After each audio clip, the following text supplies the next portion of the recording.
Isang mapagpalang araw po sa ating lahat mga sipag. For today's vlog po nandito po ako sa amin bahay. At aayos ko na po yung electrical nito dito sa ground floor. Lahat po unahin ko po lahat ng power outlet.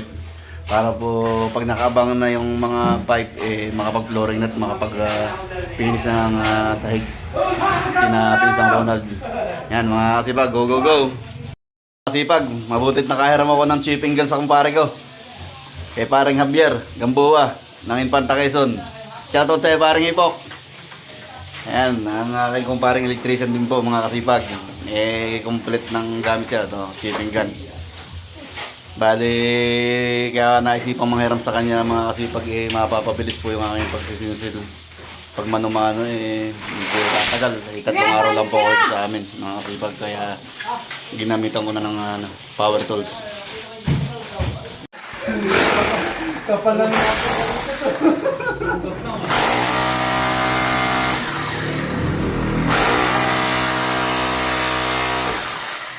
Nagsisimula na po si Papa. Tatanggalin ko po ito. Kasi nabago po yung mga location ng design ni Architect Anone Ascadilag.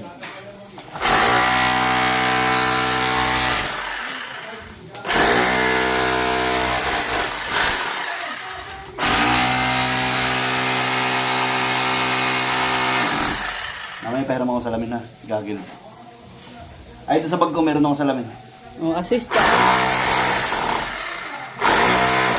Asikaso, hindi, binay sa bag.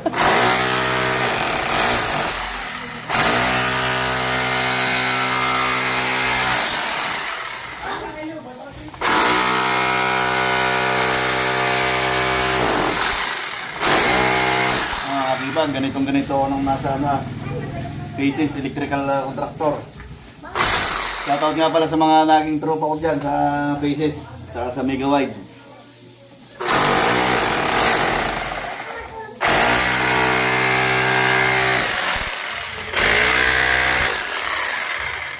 Kay paring Abin. Pare Abin, tatanda mo ba to? Sa canopy. Ito ang pang Spider-Man namin.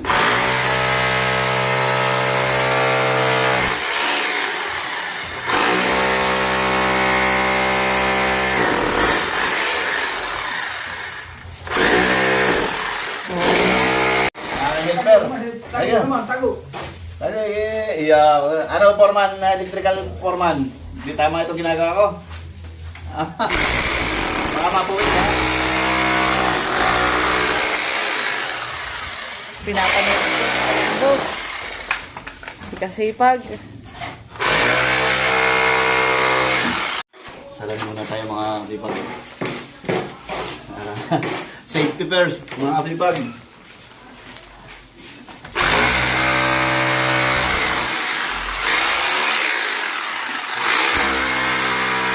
Yan mga kasipag, bali back to back po ito. Dito sa kwarto namin, saka dito sa salas. Bali dito sa corner na ito, posible magkaroon kasi ng meaning isaksak na appliances. Tulad na electric fan. Medyo nilayo ko lang dito ng bagya. Hindi ko na, wala kasing plano eh. As built na lang ito pagka yung hininga kami ng plano kung ano yung nakaposisyon. Yun ay ipapasa namin sa municipal. Magkahininga kami ng electrical plan.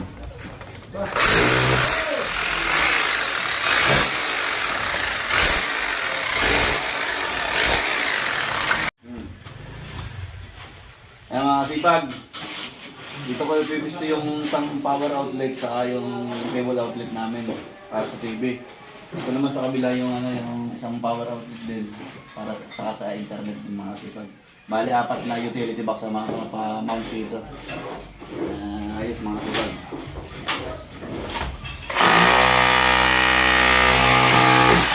Buti mayroong shipping gun mga kasipag.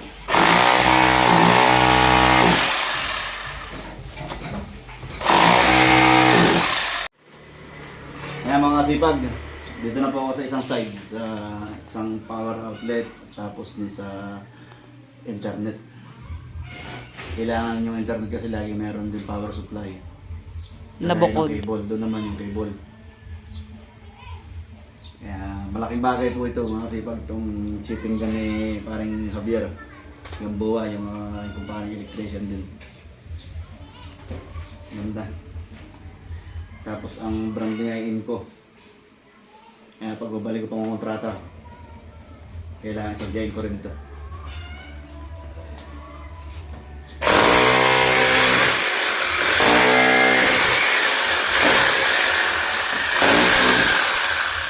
Yan mga kasipag, natapos ko na pong chippingin yung tatayo ng outlet saka ng cable. Tapos dito sa internet din po, saka outlet din. Bali magbabox setting na po ako ng utility box. Saka po dito na sinsil ko na rin po yung sa switch. Saka yung back to back outlet. Bali yung main door na lang, hindi pa. Hintayin ko na po makikabit muna yung hamba mga kasipag. Yan. Yung mga panel board po nga tatanggalin ko po yan dyan. Bale yan doon mapapalipat yan doon sa may landing ng hagdan. Ayan mga kasipag.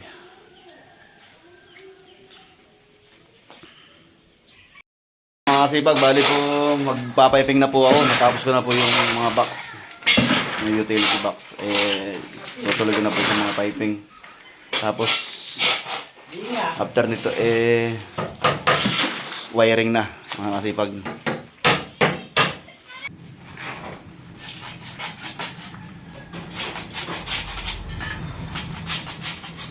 Yan mga kasipag, bali ito po yung yung piping ng internet. Tapos makikiraan na lang doon sa Siguro marami ka nahingi piping ito ng ng cable. isla, ano? Mga kasipag, kaya Marami ka nahingi. tipid na rin sa tubo. Ilan? Ilan? Para ka nang bumili ng 1 kilo. Sigurado. Ayos mga kasipag.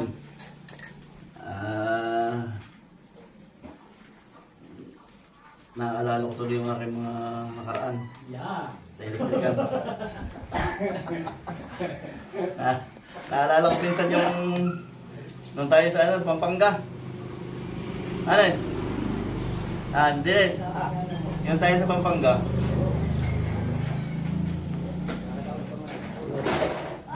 Diyan mga kasipag, bali po naka-mount na yung panel board. Ayan po.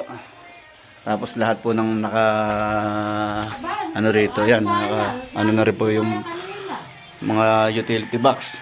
Bukas ko po batakan ng wiring ito. Ayan, mga nakaposisyon na po yan, mga kasipag. Papatigasin ko na lang po yung simento para pag hila ng wire hindi sumunod yung elbow sa baba. Ayan mga kasipag. Ayan pa po yung switch. Ayan pa po.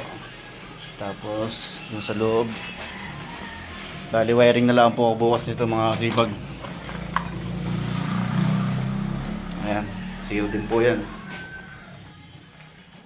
Tapos dito, ayan, bali pinlasteringan ko na lang po muna dito para bukas matigas na po yan, para pag hila ng wire hindi sumunod doon sa pagkaka-elbow diyan sa baba. Ayan mga kasipag. Mga kasipag, nandito po ako sa itaas. Bali, wineringan ko po yung entrada para bukas itatap ko na lang doon sa breaker, sa panel board, yung wiring. Bali, nilagyan ko na rin po ng entrance cap mga kasipag. Dito po ako dumaan sa second floor. Ayan. Ayan po siya mga kasipag. Bali, may entrance cap na po. Tapos yung abang ko sa cable, itong isang piping na to, nilagyan ko na rin po ng alambre para pag magkakabit na po ng cable may panghila po. Yan, nakalooping na po yung wire ng entrada. Number 10 po yan, 5.5 mm THSN. Tapos naglagay na rin po ng hook mga kasipag, para may pagsabitan po ng grounding ng linya ng kusil ko. Yan. Tapos na po. Bale, bukas dire-diretso na ako ng wiring ng lighting at saka ng power outlet po.